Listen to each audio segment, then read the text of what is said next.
Pemirsa Hasanah, Rasul Shallallahu Alaihi Wasallam bersabda, surga itu diliputi perkara-perkara yang dibenci oleh jiwa, dan neraka itu diliputi perkara-perkara yang disukai syahwat. Hadis riwayat Muslim.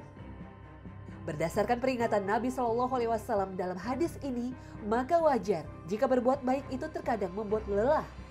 Sebaliknya, perbuatan buruk terkadang menyenangkan. Namun begitu, tetaplah pilih yang membuat lelah, karena dampaknya kekal dan panjang. Itu sebabnya sahabat mulia Umar bin Khattab radhiyallahu anhu mengatakan, bila kita merasa letih karena berbuat kebaikan, maka sesungguhnya keletihan itu akan hilang dan kebaikan akan kekal. Bila kita bersenang-senang dengan dosa, kesenangan itu akan hilang dan dosa yang akan kekal. Lelah saat berbuat kebaikan itu manusiawi. Kita juga perlu waspada karena terkadang dosa itu datang dengan penampakan yang menyenangkan dan terkesan membuat kita bahagia. Namun akhirnya penyesalan berkepanjanganlah balasan yang kita terima. Maka nikmati saat lelah datang ketika kita berbuat kebaikan. Karena dalam lelah itu tersimpan rahasia luar biasa dari Allah Subhanahu wa taala. Thomas Alva Edison, sang penemu lampu pijar, konon masa kecilnya menyedihkan. Ia dikeluarkan dari sekolah oleh gurunya karena dianggap terlalu bodoh. Hingga akhirnya ibunya memutuskan untuk mengajari sendiri Edison.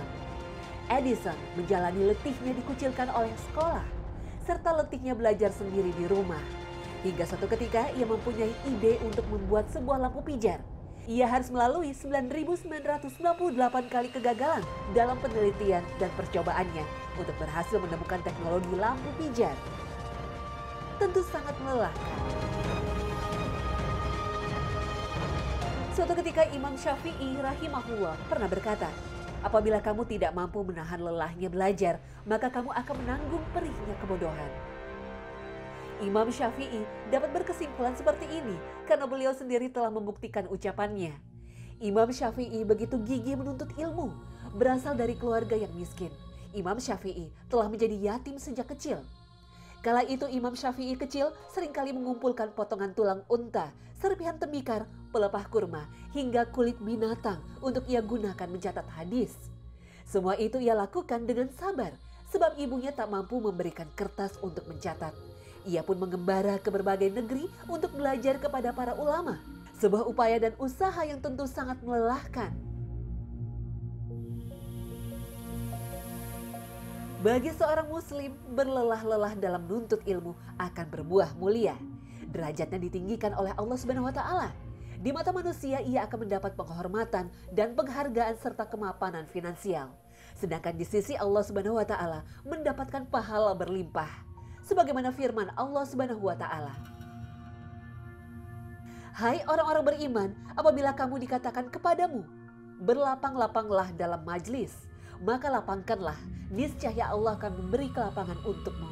Dan apabila dikatakan, berdirilah kamu, maka berdirilah, niscaya Allah akan meninggikan orang-orang yang beriman di antaramu dan orang-orang yang diberi ilmu pengetahuan beberapa derajat. Dan Allah Maha mengetahui apa yang kamu kerjakan. Al-Quran Surah Al-Mujadilah ayat 11. Allah Ta'ala menyukai keletihan seorang muslim dalam menuntut ilmu yang bermanfaat. Belajar hingga terkantuk-kantuk, bersusah payah mendatangi majelis ilmu, meski jauh dan mengeluarkan energi dan biaya. Rasulullah Shallallahu Alaihi Wasallam menegaskan akan ada jalan yang akan ia dapati di akhirat. Barang siapa yang berjalan menuntut ilmu, maka Allah mudahkan jalannya menuju surga. Hadis riwayat Ahmad. Al-Munziri dalam kitabnya At-Targhib wa At-Tarhib menyebutkan dialog Nabi dan para sahabatnya dengan kisah yang sangat indah dan patut direnungkan. Suatu ketika Nabi SAW dan para sahabat melihat ada seorang laki-laki yang sangat rajin dan ulet dalam bekerja. Seorang sahabat berkomentar, wahai Rasulullah, andai saja keuletannya itu dipergunakannya di jalan Allah. Rasulullah SAW menjawab, apabila dia keluar mencari rezeki karena anaknya yang masih kecil, maka dia di jalan Allah. Apabila dia keluar mencari rezeki karena kedua orang tuanya yang sudah renta, maka dia di jalan Allah. Apabila dia keluar mencari rezeki karena dirinya sendiri supaya terjaga harga dirinya, maka dia di jalan Allah. Apabila dia keluar mencari rezeki karena ria dan kesombongan, maka dia di jalan setan. Sungguh penghargaan yang luar biasa kepada siapapun yang lelah bekerja mencari nafkah. Islam memandang bahwa usaha mencukupi kebutuhan hidup di dunia terkait erat dengan masa depan di akhirat. Bahkan secara khusus Rasulullah SAW memberikan kabar gembira kepada siapapun yang kelelahan dalam mencari rezeki. Barang siapa pada malam hari merasakan kelelahan mencari rezeki pada siang harinya, maka pada malam itu ia diampuni dosanya oleh Allah SWT. Hadis riwayat Ahmad.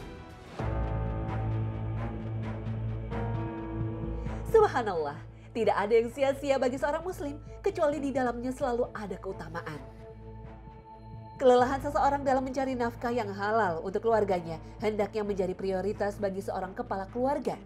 Sebagian kita mungkin mengira bahwa menafkahi keluarga itu merupakan kewajiban dan hanya menjadi tugas seorang kepala keluarga. Padahal pahala dan kebaikan yang dia peroleh sama saja dengan bersedekah, bahkan lebih baik dari itu. Rasulullah SAW bahkan menegaskan dalam sabdanya, 1 dinar yang engkau keluarkan di jalan Allah, lalu 1 dinar yang engkau keluarkan untuk memerdekakan seorang budak, lalu 1 dinar yang engkau keluarkan untuk 1 orang miskin.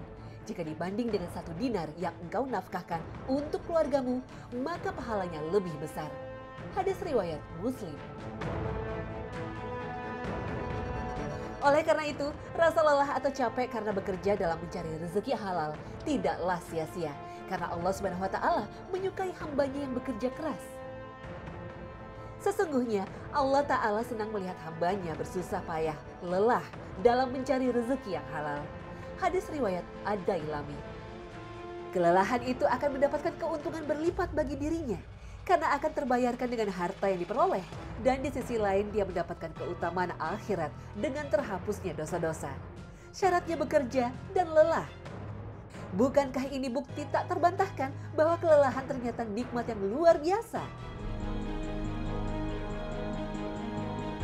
Kesulitan yang dialami oleh ibu hamil selama 9 bulan bahkan dirasakan para ibu dengan keletihan tak terkira. Tidur tidak nyenyak, kesehatan dan kejiwaan terganggu. Semua itu tak dibiarkan begitu saja oleh Allah SWT. Kesemuanya itu insya Allah akan berbuah pahala. Setiap muslim akan diberi pahala oleh Allah pada semua musibah yang menimpanya di dunia, tatkala ia bersabar. Bahkan hingga duri yang menusuk kakinya akan menghapus dosa-dosanya. Terlebih lelah dan sakitnya seorang ibu dalam melahirkan. Bahkan kalau sekiranya Allah takdirkan sang ibu meninggal dunia karena melahirkan, maka dia meninggal dalam kondisi syahid. Nabi SAW bersabda, dan wanita yang meninggal dunia karena melahirkan itu syahid. Hadis riwayat Abu Daud. Mendidik anak sungguh-sungguh merupakan proyek jangka panjang yang sangat melelahkan. Namun kelelahannya sangat disukai Allah SWT. Di hari kiamat kelak, ada sepasang orang tua yang diberi 2 pakaian teramat indah yang belum pernah dikenakan oleh penduduk bumi. Keduanya bingung dan bertanya, dengan amalan apa kami bisa memperoleh pakaian seperti ini? Dikatakan kepada mereka, dengan kesabaranmu dalam mengajarkan Al-Quran kepada anak-anakmu. Merawat dan mendidik anak untuk menjadi generasi soleh-soleha bukan urusan yang mudah. Sungguh berat dan sangat melelahkan. Memiliki harta saja tidak cukup. Betapa banyak orang-orang kaya yang anaknya gagal karena mereka sibuk mencari harta, namun abai terhadap pendidikan anak. Mereka mengira dengan uang segalanya bisa diwujudkan, namun uang dibuat tidak berdaya saat anak-anak telah menjadi pendurhaka. Berbahagialah manusia yang selama ini merasakan kelelahan dan berhati-hatilah yang tidak mau berlelah-lelah. Segala sesuatu ada hitungannya di sisi Allah SWT. Kebaikan yang besar mendapat keutamaan, kebaikan kecil tidak akan pernah terlupakan. Rasulullah SAW bersabda, pahalamu sesuai dengan kadar lelah. Allah SWT akan selalu menilai dan menghitung dengan teliti dan tepat atas semua prestasi hidup kita, sebagaimana firman-Nya. Dan bahwasannya seorang manusia tidak memperoleh selain apa yang telah diusahakannya. Dan bahwasannya usahanya itu kelak akan diperlihatkan kepadanya. Kemudian akan diberi balasan kepadanya dengan balasan yang paling sempurna. Al-Quran Surah An-Najm ayat 39 hingga 41. Wallahu a'lam.